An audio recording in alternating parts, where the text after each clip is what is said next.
Hello students, welcome back to my channel. आप सभी का हमारे चैनल में बहुत बहुत स्वागत है। तो आज हम जिस पढ़ने वाले हैं वो है बिजनेस ऑर्गेनाइजेशन। बिजनेस ऑर्गेनाइजेशन में सबसे पहले जो हमने पढ़ाया था आपको बिजनेस ऑर्गेनाइजेशन की डेफिनेशन और उसके ऑब्जेक्ट्स। अब पढ़ाएंगे हम आपको उसके फंक्शंस और उसके कैरेक्टरिस्टिक्स। तो बिना किसी देरी से आइए शुरू करते हैं अपनी वीडियो को। सबसे पहला कार्य है हमारा फंक्शंस यानी कार्य। बिजनेस संगठन यानी व्यावसायिक संगठन बिजनेस ऑर्गेनाइजेशन के क्या फंक्शंस हैं, क्या कार्य हैं, उसके बारे में पढ़ेंगे। सबसे पहला कार्य होता है उसका निर्माणी कार्य करना, मैन्युफैक्चरिंग एक्शन। मैन्युफैक्चरिंग एक्शन का मतलब ये होता है कि आप कच्चा माल लेकर आते हैं अपनी फैक्ट्री में, उस कच्चे माल से कुछ नया प्रोडक्ट बनाते हैं। मैन्युफैक्चरिंग का मतलब क्या होता है कि आपकी फैक्ट्री, जो भी आपकी फैक्ट्री है, आप दुनिया में जितनी भी फैक्ट्रियां हैं, उस फैक्ट्रियों में कहीं ना कहीं से कोई कच्चा माल आता है, रॉ मटेरियल आता है, उससे कोई ना कोई प्रोडक्ट बनाया जाता है। तो व्यापारिक संगठन का पहला कार्य क्या होता है? वो होता है मैन्युफैक्चरिंग एक्टिविटीज़, यानी उसके अंदर कुछ ना कुछ मैन्युफैक्चरिंग एक्टिविटीज़ होती ही है। अगला है हमारा वित्तीय क्रिया। वित्तीय क्रिया माने फाइनेंशियल एक्टिविटीज़। फाइनेंशियल एक्टिविटीज़ भी होती है। जब भाई हम कच्चा माल लाएंगे, उस पर मजदूरों को लगाएंगे, उस पर मशीनों को लगाएंगे, तो इन सब पर खर्च भी होगा। मजदूरों की सैलरी देना पड़ेगी, जो हमारे एम्प्लॉयज़ हैं उनकी सैलरी देना पड़ेगी, मजदूरी देना पड़ेगी, जो कहाँ से कच्चा माल लेकर आएंगे उसका हमें कच्चे माल का पैसा देना पड़ेगा। तो इस प्रकार बहुत सारे पैसे बहुत जगह पर हमको इन्वेस्ट करना पड़ता है। तो इसमें फाइनेंशियल एक्टिविटीज़, इस प्रकार हमारे यहाँ फाइनेंशियल एक्टिविटीज़ भी होती हैं। अगला है हमारा क्रय विक्रय क्रिया। देखो, जब हमारा माल बनकर तैयार हो जाता है तो जाहिर सी बात है तो हम उसे बेचेंगे भी। कुछ पुराना कच्चा माल हम खरीदते भी हैं, मतलब कच्चा माल हम खरीदते हैं और अपने प्रोडक्ट को बेचते हैं। इस तरह से व्यापारिक संगठन में, बिजनेस ऑर्गेनाइजेशन में परचेजिंग और सेलिंग की एक्टिविटी होती है। अगर ये नहीं होगी तो हमारा काम ही क्या है भाई? एक बिजनेस में क्या काम होता है? परचेज का, सेल का। या तो आप कच्चा माल खरीदोगे या फिर अपना प्रोडक्ट आप बेचोगे। तो इसमें परचेज और सेलिंग की भी एक्टिविटी होती रहती है। अगला है आपका इंजीनियर एक्टिविटी। देखो, कुछ ऐसी जगहें हैं जहाँ कुछ ऐसी कंपनियां हैं जो आपको ठेका लेती हैं। जैसे मान लो रोड बनाने का ठेका ले लिया है, नहर बनाने का ठेका ले लिया है, पुल बनाने का ठेका ले लिया, तो उसमें बहुत सारे इंजीनियर्स काम करते हैं, वो बहुत सारी मशीनों के द्वारा काम करते हैं। तो इस तरह क्या, इस तरह कुछ जगहों पर इंजीनियर एक्टिविटीज़ भी होती रहती हैं, इंजीनियरिंग एक्टिविटीज़ भी होती हैं। हमारा अगला है कर्मचारियों संबंधी क्रियाएं। देखो, कर्मचारियों संबंधी क्रियाएं भी हमारे बिजनेस ऑर्गेनाइजेशन में हमारे होती हैं।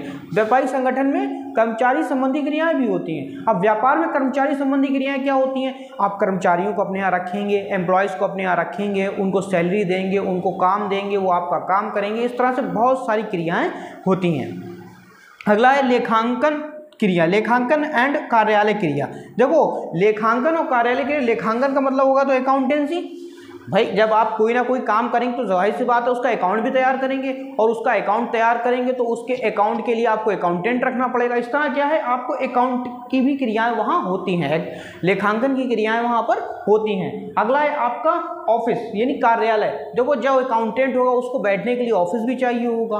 ऑफिस में बहुत से अलग अलग काम करे जाते हैं, जैसे प्रोडक्ट्स किस तरह का, किस डिज़ाइन का बनेगा, कैसे बनेगा, इस पर विचार करा जाता है। प्रोडक्ट कहाँ बिकेगा, इस पर विचार करा जाता है। तो इन सारी चीज़ों की एक्टिविटीज़ भी होती है। तो इसका मतलब कार्यालय क्रियाएं और लेखांकन क्रियाएं, दोनों activities, account and office activities भी इसी के अंतर्गत आती हैं। तो ये हमारे कुछ फंक्शंस थे जो हमने आपको बताए, 1 2 3 4 5 6, इस तरह से हमने 6 फंक्शंस आपको बताए हैं व्यापारिक संगठन के, बिजनेस ऑर्गेनाइजेशन के। अगला है हमारा कैरेक्टरिस्टिक्स। कैरेक्टरिस्टिक्स क्या होती है, विशेषताएं क्या होती हैं, तो इसके बारे में जानेंगे। सबसे पहला होता है वस्तुओं तथा सेवाओं का आदान प्रदान। ये इसकी कैरेक्टरिस्टिक है, इसकी विशेषता है। क्या विशेषता है कि dealing in goods and service.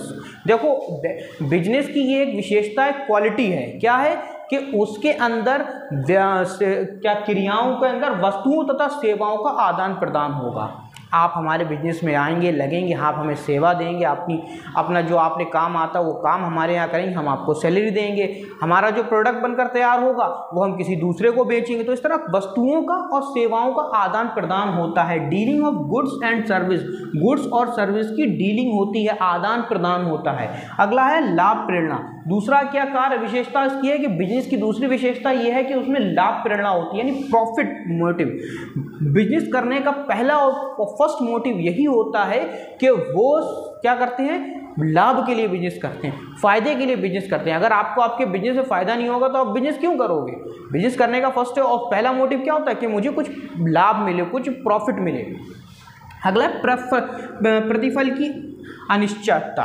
प्रतिफल की अनिश्चितता का मतलब है कि आपको ये नहीं मालूम है कि जितना पैसा आपने लगाया है उतना पूरा वापस मिल भी जाएगा या नहीं मिल पाएगा, या पैसा हमारा डूब जाएगा, या हमने जो प्रोडक्ट बनाया वो बाजार में बिक पाएगा या नहीं बिक पाएगा। इसका मतलब यह है कि जो रिटर्न्स होता है उस रिटर्न का कोई वो नहीं होता है। कभी कभी ऐसा होता है कि हमारा 10 रुपये का प्रोडक्ट 10,000 रुपये में बिकने लगता है, कभी कभी ऐसा होता है 10 रुपये का प्रोडक्ट 5 रुपये में नहीं बिकता है। दैट मीन्स क्या है, प्रतिफल की अनिश्चितता पाई जाती है। रिटर्न में कोई वो नहीं होता है कि रिटर्न होएगा ही वापस या नहीं होगा।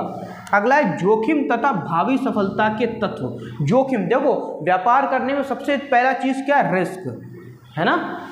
व्यापार का सबसे बड़ा क्या है, रिस्क, यानी जोखिम। जोखिम को जो उठा लेता है, जोखिम को उठाने वाला व्यक्ति ही व्यापारी कहलाता है। जो रिस्क सह सकता है वही व्यापार करता है। तो दैट मीन व्यापार की एक विशेषता क्या है कि इसमें रिस्क होता है। दूसरा, सफलता के तत्व होते हैं। अगर आपने रिस्क उठा लिया तो आप सक्सेस भी हो जाओगे, इन फ्यूचर आपको सक्सेस भी मिलेगी अगर आप रिस्क उठाना जानते। तो क्या है, भावी जोखिम तथा भावी सफलता के तत्व पाए जाते हैं। Element of risk and the future success जो होती है इसी में ही पाई जाती है। अगला होता है मानवीय क्रियाएं, ह्यूमन एक्टिविटीज। इसी के अंदर बहुत सारी ह्यूमन एक्टिविटीज भी होती हैं, मानवीय क्रियाएं भी होती हैं। जैसे एम्प्लॉय बहुत सारा काम करते हैं और हमारे मजदूर इसमें काम करते हैं, तो ये इसमें ह्यूमन की क्रिया मतलब ह्यूमन एक्टिविटीज़ भी इसमें पाई जाती हैं। अगला होता है सहायक कार्य। इसमें बहुत सारे सहायक कार्य भी किए जाते हैं। जैसे आपके बहुत सारे सहायक हैं, आप अपनी सहायता के लिए एम्प्लॉयज़ को रखोगे, अपनी सहायता के लिए मजदूरों को रखोगे, मशीनों को रखोगे, तो ये बहुत सारे सहायक कार्य की भी, ये भी इसकी एक विशेषता है, इसकी एक कैरेक्टरिस्टिक्स है। तो आई होप आप लोगों को इसके फंक्शंस और कैरेक्टरिस्टिक्स समझ में आई होगी। इसके बाद भी अगर कोई प्रॉब्लम है तो नीचे आए हुए नंबर पर कॉल करके आप हमसे अपनी समस्या का समाधान पा सकते हैं। और वीडियो को लाइक करके चैनल को सब्सक्राइब कीजिएगा। मिलते हैं अगली वीडियो में। जय हिंद।